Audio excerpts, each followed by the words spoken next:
शामिल साहब, जिस तरह से हम देखते हैं मॉनसून में हवा में नमी जो है उसका तनासुब बढ़ जाता है, जिसकी वजह से हमारी स्किन पर भी बहुत ज़्यादा इफेक्ट आ रहा होता है। तो ऐसे में इस मौसम के दौरान स्किन की कैसे केयर करनी चाहिए?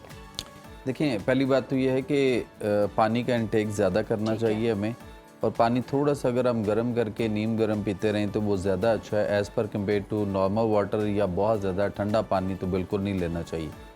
और उसके बाद है हमारे यहाँ मुरगन चीज़ों का इस्तेमाल। ठीक है। कौम जो है ना, वो अगर ये नहीं सुनना चाहती या नहीं अगर ये अमल करना चाहती ना कि जी हमें तेज़ मुरगन और मिर्च मसाला वाली ग़िज़ाओं के हम आदी हो चुके हुए हैं और बड़े दिल दादा हैं कि हमने ये लाजमी खानी है, तो फिर इन दिनों में ये वाला जो ख़ास तौर पे मौसम है जिसमें आप अंदाज़ा करें ना कि टेम्परेचर इस वक्त कहाँ जा रहा है।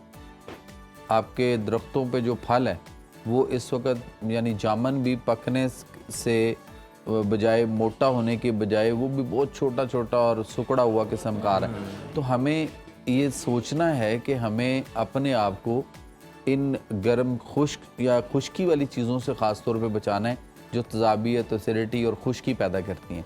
क्यों? और दूसरा ये है कि इसमें पसीना आ रहा होता है, तो पसीना आने के बाद भी हमारे मसाम जो है वो सम टाइम ब्लॉक हो जाते हैं, और उसकी वजह से हमारे नेक्स्ट अंदर से आने वाले जो फासद मादे हैं वो बॉडी के अंदर रुक जाते हैं, जिसकी वजह से पित्त या दाने या गर्मी दाने या छाले से मुख्तलिफ जल्दी इमराज जो है ना वो बनती हैं। तो एक तो ये है कि इस सीज़न में रोज़ाना हमें बिला नागा जो है वो नहाना चाहिए, रोज़ाना नहाने की आदत बनानी चाहिए। और नहाने के बाद हमें सरसों का तेल और डिटोल, दो चीज़ें हैं। सरसों का तेल जो है वो आप ले लें, फ़र्ज़ करें कि 1 पाव आपने सरसों का तेल लिया है तो उसमें 10 ग्राम जो है वो डिटोल डाल के उसको मिक्स कर लें। उसके साथ बाद में आप बॉडी के ऊपर उसको ज़रूर लगाएं ताकि उसके बाद ये वाले मसले जो है वो आपके ना बने। बारिश है, उसमें नहाना सबका दिल करता है कि हम बारिश में ज़रूर नहाना चाहिए लेकिन बहुत ज़्यादा यानी वो गंदे कपड़ों के साथ नहीं, ज़रा अच्छे साफ़ कपड़े या निकर शर्ट जो भी पहननी है आपने, और उसके बाद उन कपड़ों के साथ फिर कुछ लोगों की कोशिश होती है कि आप भीगे हुए हैं तो इन्हीं कपड़ों के साथ ज़रा थोड़ी देर और इंजॉय करते रहें। तो कपड़े जैसे ही आप नहा चुके हों या आपने फिनिश किया तो उसके बाद वो गीले कपड़े जो है वो ज़ेब तन ना रखें ना, उसको उतार दें और कपड़े चेंज कर लें, तो वो भी काफ़ी हद तक जो है वो ठीक रहेगा। और इसमें हमें जो सब्जियां हैं उसमें ज़्यादातर हमें कद्दू है, टींडे हैं, घिया तोरी है, मूली है, गाजर है, शलजम है, पेठा कद्दू है, भिंडी तोरी है, ठंडी तासीर वाली जो सब्जियां इस तरह की, उनकी तरफ थोड़ा सा हमें ज़्यादा रुझान रखना चाहिए। कद्दू का मिल्क शेक बहुत अच्छा है, कद्दू का जूस बहुत अच्छा है कि आप 1 गिलास पानी लें, उसमें एक छोटे साइज़ का कद्दू छिलके समेत धो के, छिलका नहीं उतारना, धो के और उसको मोटा काट के आप ज़रा उसमें डाल के 1 गिलास पानी में, और उसमें आपने 5 दाने काली मिर्च डाल लें और 2-3 टहनियाँ आप सब्ज़ पुदीने की पत्तों समेत डाल लें। तो आप इसको शेक करके अगर आप इसको भी पियेंगे तो ये भी आपके लिए फ़ायदा करेगा एज़ पर कम्पेयर टू कि हम चाय पी रहे हैं या हम कॉफ़ी पी रहे हैं, तो ज़ाहिर बात है वो खुश्की की तरफ हमें लेके जाती है। साहब, आपने कहा ना कि आप देखें कि गर्मी कहाँ जा रही है, तो जवाब उसका सादा सा ये कि बर्दाश्त से बाहर जा रही है। और ऐसे में हम देखते हैं कि बच्चे बड़े ये सभी जो हैं वो कोई नहर का रुख कर लेता है, वो पुलिस से बच के अगर नहा सकता है वहाँ पे, ट्यूबवेल पे जाते हैं लोग, और सबसे ज़्यादा जो पब्लिक हम देखते हैं स्विमिंग पूल्स बने हुए हैं, नौजवान वहाँ बहुत जाते हैं, तो उसके बाद फिर उन्हें बहुत सारे मसाइल भी होते हैं क्योंकि कोई नहीं पता कि किसको क्या मसला है, वो भी उसी पूल में कूद रहा है। उनके लिए क्या एहतियाती तदाबीर है ये भी बता दें। देखें, एक तो ये चाहिए कि जो पानी चल रहा है ना, बहते हुए पानी में तो इतना मसला नहीं बनेगा। जैसे आप किसी नहर में कोई नहा रहा है कहीं पे, जब नहर सिर्फ हमारे लाहौर में कैनाल ही नहीं, ज़ाहिर छोटे शहरों में या बाकी की देहातों में भी शामिल होता है, ज़ाहिर है, तो वहाँ इतना बड़ा मसला नहीं है, पानी चल रहा है, नहर में नहाया जा सकता है। ट्यूबवेल चल रहा है तो उसमें भी आप नहा सकते हैं, जो कि पानी जो आ रहा होता है, जो बह रहा होता है, बहता पानी जो है वो पाक होता है, उसके लिए इशू नहीं है। ख़ास तौर पे ये जो स्विमिंग पूल बनाए गए हैं बहुत सारी जगहों पे, और उनमें जो लोग जाके नहा रहे होते हैं ना, वहाँ इशू है कि वहाँ कोई ना कोई इस तरह के मसले हो सकते हैं।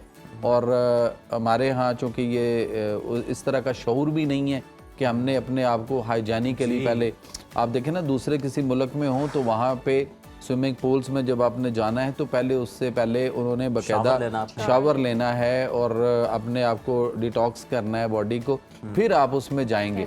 तो यहाँ तो ये है कि कपड़ों समेत नहाना ही हम वही। कर रहे होते हैं और नहाना इतने लोग नहा रहे होते हैं फिर भी पानी कम नहीं हो रहा होता, बढ़ ही रहा होता है। वही। जाहिर है वो जब आप ज़्यादा देर मतलब ठंड आप- में रहेंगे तो आप कुछ ना पता कुछ नहीं और किस भी। तरफ खैर जा रहे हैं। हम ये भी बात कर लेते हैं कि स्किन के ऊपर ना अक्सर इसी मौसम में खारिश भी शुरू हो जाती है, लोगों को बहुत ज़्यादा एलर्जी। ये क्या वजह होती है और इसका हल क्या है? देखें, इसकी वही वजह है जो हमने पहले डिस्कस ठीक है। की ना, कि जब आपके जिस्म में खुश्की पैदा हो जाएगी तो खुश्की बढ़ेगी तो आपके छोटे छोटे मसलों से लेकर आपकी स्किन सोराइसिस तक ले जाएगा। यही खुश्की आपको, अच्छा इसमें कब्ज़ भी नहीं होने देनी चाहिए, जो कॉन्स्टिपेशन है।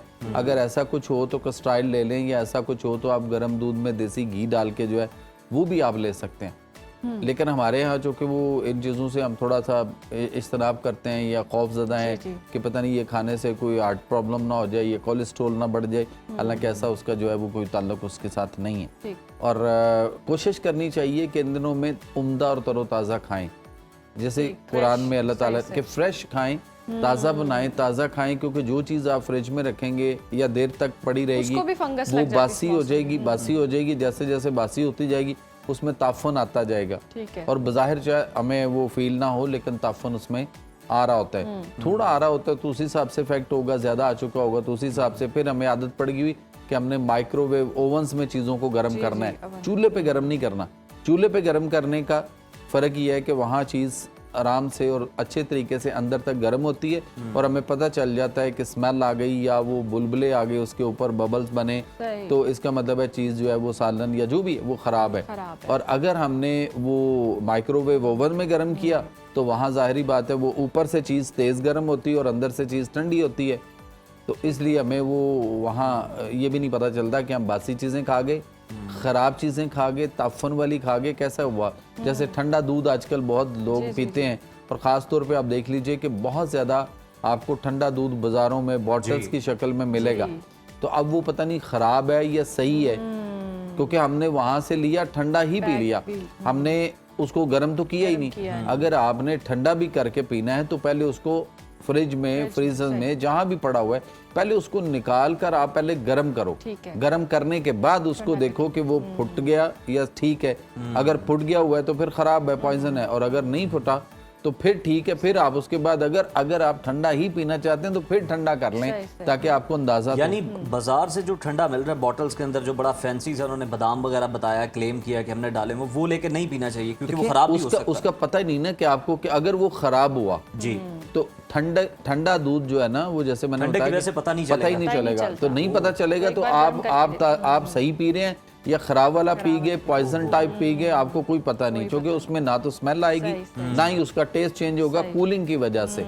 तो ऐसे में ये खाने पीने की खैर एहतियात बहुत ज़्यादा ज़रूरी है। अच्छा, बच्चों का हम देखते हैं, छोटे बच्चों की खासतौर पर स्किन बहुत ज़्यादा सेंसिटिव डायपर होती भी लगाए है होते हैं। और इतना प्रॉब्लम होता है, रैशेस भी उनको हो जाते हैं गर्मी की वजह से, फिर पित्त बहुत निकलती है, दाने बहुत निकलते हैं। इसका क्या हल है? अच्छा, उसके लिए ये है कि ये चाहे बड़ों को हो या छोटों को या बहुत बच्चों को, किसी दौर में हम तो उस मराहिल से गुजरे हैं। अपने दौर में हमने देखा है, जब बहुत छोटे थे तो अंदाज़ा नहीं था, लेकिन जब थोड़ा बड़े होना शुरू हुए तो थोड़ा थोड़ा समझ आना शुरू हो गई।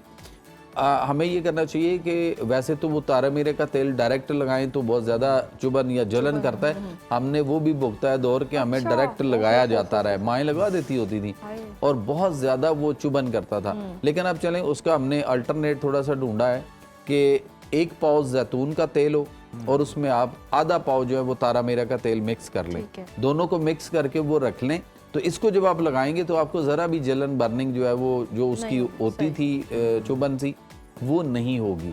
और आप इसको कम से कम कोशिश करें कि 2 दिन के बाद, 3 दिन के बाद, हफ्ते में 2 दफ़ा, 3 दफ़ा, या कम से कम नहीं टाइम मिलता तो हफ्ते में कम से कम 1 दफ़ा अगर हम अपनी स्किन के ऊपर इसको मसाज करें, रात को मसाज करके सो जाएं, या दिन को किसी वक्त अगर जिसके पास टाइम है वो दोपहर के वक्त मसाज करे और 1-2 घंटे ज़रा उसको लगा रहने दे और उसके बाद वो गर्म पानी से नहा ले या नीम गर्म पानी से नहा ले, तो ये भी बहुत अच्छा है, जो हमें स्किन के इन मसलों को वैसे ही नहीं सब होने ये उस देता। चीज़ के मुतबादिल है जो महंगी महंगी ब्रांडेड क्रीमें बच्चों के लिए खरीदी जा रही होती है। सर वो कभी भी नहीं लेनी चाहिए, इसलिए कि उसके अंदर केमिकल्स हैं, उनके अंदर स्टीराइड्स हैं, उनके अंदर और बहुत सारा मतलब ऐसी चीज़ें हैं जिसको जो कि वक्ती तौर पे तो वो ठीक है, लेकिन लॉन्ग टाइम अगर उसको हम देखें तो फिर आप देखें ना कि स्किन हमारी ख़राब हो रही होती है। फेशियल की कितनी चीज़ें हैं जो स्किन ख़राब कर रही होती हैं, गोरा होने की कितनी चीज़ें हैं, तो हम गोरा इस तरह नहीं होंगे ना जिस तरह से गोरा होने की कोशिश हो रही है। तो हमें अपनी खुराक को, अपने आदात को, अपने तौर तरीके को, अपने तर्ज ज़िंदगी को ठीक करना अच्छा पड़ेगा। मेहरवी साहब, तर्ज ज़िंदगी भी चेंज कर लें, खुराक भी खा लें, लेकिन जितनी गर्मी है, कोई बाहर जाता है जिसकी जॉब ही ऐसी है, आउटडोर काम करना है उसने, उसको पसीना आ गया और पसीने की वजह से भी उसकी स्किन जो है वो ख़राब हो रही है, तो वो इसमें देखिए पानी गर्म करके ठीक है। उसमें आप इन दिनों में तो ख़ास तौर पे पानी गर्म करके उसमें आप काला नमक जो होता है ना वो पिसा हुआ आपके पास होना चाहिए, बहुत ज़्यादा पाउडर फॉर्म में हो, ठीक है, यानी आप उसको खुद पीस लें, खल कर लें और उसके बाद दुपट्टा होता है, दुपट्टे में से छान लें ठीक। तो बहुत बारीक पाउडर की तरह वो निकल आएगा। तो ये हर घर की ज़रूरत है, ये होना चाहिए, हर घर में होना चाहिए। इसके फ़ायदे बता देता हूँ कि पहली बात तो ये कि अगर किसी को लूज़ मोशन शुरू हो या किसी को उल्टियाँ आ रही हैं या दोनों काम है या हैज़ा हो गया है, ठीक है ना, तो इसमें या अगर उधर पसीना ज़्यादा आता है, जो आपने सवाल किया पसीना ज़्यादा आ रहा है और उस पर प्रॉब्लम आ रही, तो उसके लिए ये है कि आप 1 गिलास गर्म पानी और उसमें दिन में 2-4 टाइम में आप काला नमक जो है वो 2-3 चुटकी उसमें डाल लें। काला नमक से ब्लड प्रेशर हाई नहीं होता, ठीक है, एक तो ज़हन में ये रखना है। और ये हमें पीना चाहिए ताकि हमारे जो नमकियात वेस्ट हो रहे होते हैं ना पसीने के ज़रिए या पेशाब पखाना आने के ज़रिए, ज़्यादा होने से लूज़ मोशन या डिहाइड्रेशन, वो भी कवर करता है। और उसके बाद आ गया कि हमें इसी काला नमक को जो पिसा हुआ पड़ा हुआ हो तो हमें अरके गुलाब घर में होना चाहिए, हर घर में। तो अरक गुलाब जो है वो 1 कप गर्म कर लें, तेज़ गर्म, 1 मग, और उसके अंदर आप उसकी ½ टीस्पून काला नमक जो पाउडर था वो डाल के उसमें मिक्स करके, तो आप इसको अगर आप लेंगे तो आपके अगर मैदे में दर्द होना शुरू हुई है कोई तो इसके लिए भी बहुत अच्छा है, अगर आंतों में पेट में कहीं दर्द है उसके लिए भी बहुत अच्छा है। इवन दो अगर आपके कोई हार्ट की पेन्स आना शुरू हो जाए तो हार्ट पेन जाहिर है आप 1122 को कॉल करेंगे या किसी को बुलाएंगे या घर में कोई गाड़ी वाड़ी का कोई अरेंज होगा या हॉस्पिटल जाने तक, तो आप इसको गर्म करके फौरी तौर पे पिलाना शुरू कर दें। अरके गुलाब में ½ टीस्पून काला नमक पिसा हुआ डाल के पाउडर और मिक्स करके उसको गरम गरम पिलाएं ज़रा सिप ले लेके, तो ये आपकी हार्ट पेन को भी रोकता है और हार्ट अटैक को सुइर होने से और ज़्यादा खदशात पर पहुंचाने से या ख़तरे में डालने से बहुत बेहतर है कि हम ये काम तो फौरन हो सकता है ना, 1122 आने में भी 5-7 मिनट हॉस्पिटल लगता है। जाने से पहले आप ये काम जो है वो उसके। कर सकते हैं और आपको इससे अफाका भी होगा। बहुत शुक्रिया जमील मेहरवी साहब आपके वक्त का।